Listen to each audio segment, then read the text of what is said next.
falando sobre relacionamentos entre homens e mulheres. Com toda a sua expertise sobre o cérebro, o processo de manifestar amor e se apaixonar é diferente para homens e mulheres? Acho que se é amor que você está procurando, então não é diferente. Não é luxúria. Sim, o problema é o que você realmente está procurando. Você acha que homens e mulheres manifestam amor da mesma maneira? Maneiras semelhantes. Sim, acho que se você quer esse sentido de parceria, amizade e intimidade, e ser leal a longo prazo, então não importa o gênero. Mas se a desconexão é frequente, e sabe, isto é estereotipado, mas geralmente é mais que homens, que mulheres querem um relacionamento amoroso e estável, e homens talvez, sabe, não queiram isso também. Querem só sexo. Sim, ou simplesmente não querem isso agora, passando por períodos em que querem e talvez que não, o que acho verdadeiro para qualquer gênero também. Mas, no geral, é mais provável que as mulheres queiram um relacionamento monogâmico.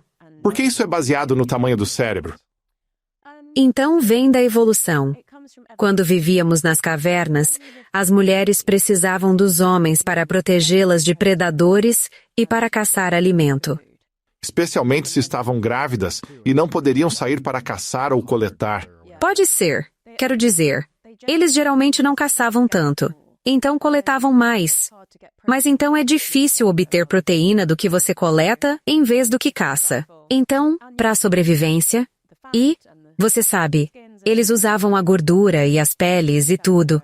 Então não era apenas comida, era abrigo e fogo e todas essas coisas. Embora não precisemos necessariamente de um homem para essas coisas físicas agora, é uma programação de sobrevivência muito forte no cérebro. E então, o que temos na caverna vivíamos de forma nômade. Então, frequentemente, os homens iam caçar e ficavam fora por muito tempo. Ou se fossem longe o suficiente e encontrassem uma caverna da mesma tribo, eles simplesmente ficavam lá e não voltavam. Por que arriscar sua vida viajando de volta por 6 semanas? Certo. Mas com o tempo, muitas sociedades no mundo moderno têm pedido às pessoas que vivam em famílias nucleares. E assim, temos visto os cérebros dos homens serem reprogramados. Sério? Recentemente, uma pesquisa mostrou que, ao se tornar pai pela primeira vez, a oxitocina reorganiza seu cérebro para focar mais em laços de família do que em coisas competitivas de testosterona como normalmente seria. Leões e tigres chegam a comer seus próprios filhotes. Você tem que controlar isso, certo? Sim. Como você doma isso, mas também aproveita de outras maneiras, sabe o que quero dizer? É como uma dança de ter determinação e testosterona. Eu nunca quero perder essa combinação, certo? Recebo essa pergunta sempre. Mas eu também quero ser um ótimo pai e parceiro amoroso e todas essas coisas, sem deixar a testosterona me dominar e fazer coisas prejudiciais. A partir dos 35 anos, seu nível de testosterona já terá começado a cair significativamente. Não o meu. Vamos lá. Os níveis de testosterona de uma pessoa tendem a cair a partir dessa idade. Então, quando você se torna pai, eles caem. Cai mesmo quando é pai? Pela primeira vez, sim. A oxitocina sobe. A testosterona cai. Você se torna mais sobre abraçar, criar vínculos e cuidar da mãe e bebê. É menos sobre levantar pesos e caçar, certo? Sim. Interessante. Se continuar levantando peso, vai manter seus níveis altos. Se o bebê dormir no mesmo quarto, seus níveis diminuem ainda mais. Qual é? Pode querer se mudar para um quarto diferente por 3 meses. Sim, já disse a ela que irei querer dormir nos primeiros meses. Então, sua testosterona cai. Se você dormir no mesmo quarto que o bebê. Por que isso? Porque a ocitocina está ficando cada vez mais alta. Porque você tem essa coisinha fofa que cheira tão bem, e é tão vulnerável e dependente de você, e está no quarto com você, por 8 horas inteiras, e isso apenas aumenta a sua ocitocina. Mas as mulheres são atraídas por homens com menos testosterona? Elas são quando não estão férteis, mas não são quando estão no auge da fertilidade. Sério? No meio do ciclo, quando você está ovulando, você vai querer um homem rebelde. E o resto do tempo, irá querer um homem bacana que vai ficar em casa e te ajudar a cuidar do bebê. Então, se você não é um bad boy quando a mulher está no pico de fertilidade, isso prejudica o relacionamento se você não der o que elas querem? Espera aí, repita. Então, se um homem... Não é um bad boy. Não é um bad boy. Quando uma mulher está no pico da fertilidade e o homem só quer abraçar e relaxar, sem ser guiado pela testosterona, e dá à mulher isso, aquela sensação de testosterona, isso vai prejudicar a relação a longo prazo se a mulher não obtiver o que quer sexualmente? Quer dizer, acho que se ela já tiver escolhido ele até lá. Então, isso é mais sobre a fase de escolha. Depois, você tem uma conversa lógica sobre: estamos tentando ter um bebê ou não, certo? Mas lógica e emoção são diferentes em relacionamentos. Logicamente você diz que está seguro, mas emocionalmente quer outra coisa. É o motivo pelo qual pessoas traem. Não conseguem o que querem sexualmente. Sim. Como você reprime o que quer sexualmente e pensa: ah, mas ele é um cara tão bom, ou ele é isso, mas se não está me dando o que quero, então vou procurar em outro homem mais jovem e movido a testosterona. Está ficando ciumento. Eu não estou ficando com ciúmes. Essa fantasia, homem jovem com alta testosterona. Estou pensando se é isso que as mulheres lidam. Eu sei. É isso que lidam? Sim, até certo ponto. Sabe, mais ou menos conscientemente, dependendo da mulher. É interessante, certo? Deixe-me explicar um pouco da fisiologia por trás disso com base nas pesquisas que conhecemos melhor, que é em roedores. Então, existem dois tipos de roedores desse tipo que estudamos: os de pântano ou de montanha. É uma criaturinha parecida com um ratinho. Uma marmota? Não são marmotas. É uma toupeira. Parece um rato. Ok. Sim. Aquelas que vivem no pântano ou na montanha têm bastante comida e abrigo. E são super promíscuos. Aquelas que se mudaram para a pradaria, onde há pouca comida e abrigo, se acomodam e se estabelecem, tornando-se monogâmicos para a vida toda. O mesmo rato, o mesmo roedor, mas vivendo em áreas diferentes? Qual é? Então, espera, você está me dizendo que os ratos são monogâmicos? Essas toupeiras são. As toupeiras são monogâmicos. Se vivem na pradaria? Se vivem na pradaria, mas não se vivem no parque. Mas se tem toda a comida e abundância? Haverão muitas fêmeas que eles podem visitar. São apenas pequenas toupeiras poliamorosas, né?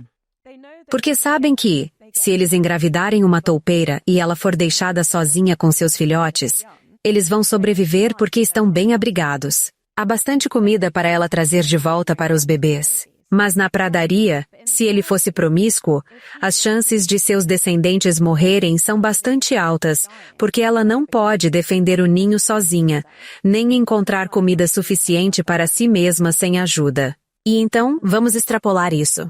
Como isso ajuda os humanos, certo? Quais ratos são mais felizes, os mais promíscuos ou os que são acasalados? Acho que depende da toupeira.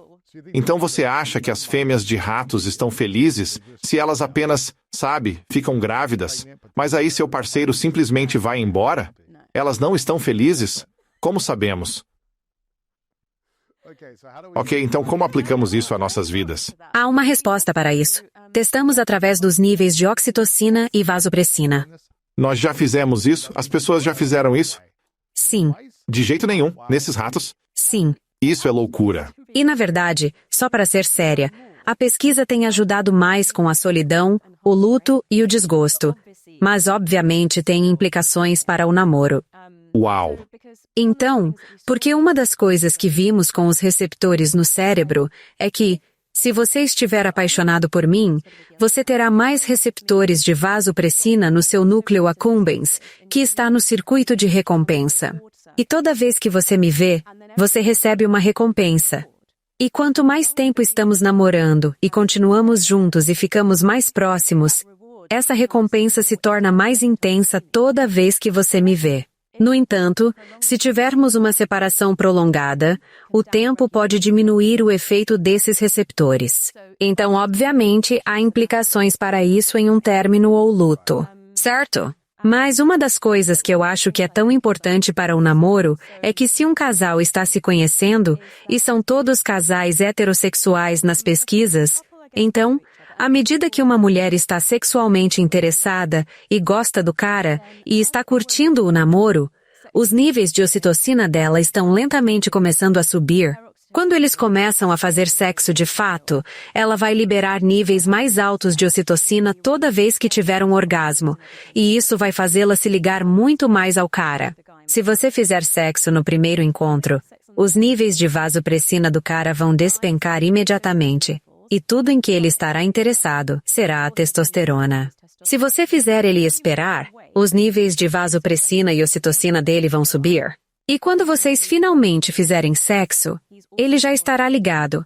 Então é mais provável que se torne parte de um relacionamento amoroso. Uau! Então, se uma mulher dorme com um homem no primeiro encontro ou dois, um homem é impulsionado a querer se vincular a longo prazo com essa pessoa? Não. Por quê? Os níveis de supressor viral caem assim que faz sexo. Como assim? Então, a vasopressina é a que torna as toupeiras monogâmicos. Quanto maiores os níveis disso e os receptores aparecem na circuitaria de recompensa do seu cérebro. E então, basicamente, se você vê seu parceiro em aflição, isso afeta seu cérebro, esses neurônios, e você quer confortá-la através do toque humano físico. Então isso é a oxitocina. Mas se você não teve tempo para esses receptores aparecerem no lugar correto para te fazer criar vínculos, então, você sabe, volta para a luxúria. Então o que eu digo sobre amor e relacionamentos é que a genética e os receptores preparam o cenário ideal, mas a atividade sexual é a ação. Então, com base na neurociência, se você dormir com alguém rapidamente, é menos provável que criem um vínculo de longo prazo. Eles têm mais chances de ser promíscuos ou não estar tão interessados a longo prazo. É isso mesmo? Isso é fascinante. Eu sei. Mas você ouve muitas pessoas dizendo, sabe, apenas durma com elas no primeiro dia. É divertido. Apenas se divirta. Está tudo bem, mas eu sinto que você está se preparando para uma decepção. Se é isso que você quer, tudo bem. Mas não espere que o cara continue gostando de você depois disso. Não. E não diga que está tudo bem e é divertido se você realmente quiser um relacionamento longo e depois ficar decepcionado porque eles não queriam isso também. Então, a química do cérebro em um homem muda depois que ele tem relações sexuais cedo. E isso muda de uma maneira diferente se eles esperam e realmente, criam um vínculo primeiro. E aí o sexo? Sim. O que muda em uma mulher quando ela faz sexo com um homem? Ela se torna mais ligada à pessoa? Sim. Para a mulher não tem tanto a ver com estarem ou não apaixonadas. Se elas estão fazendo sexo e liberando ocitocina, nós não temos tanto testosterona quanto vocês. Vocês têm 7 a 8 vezes mais testosterona do que eu, e isso amortece o efeito da ocitocina, enquanto eu sentiria todo o seu efeito.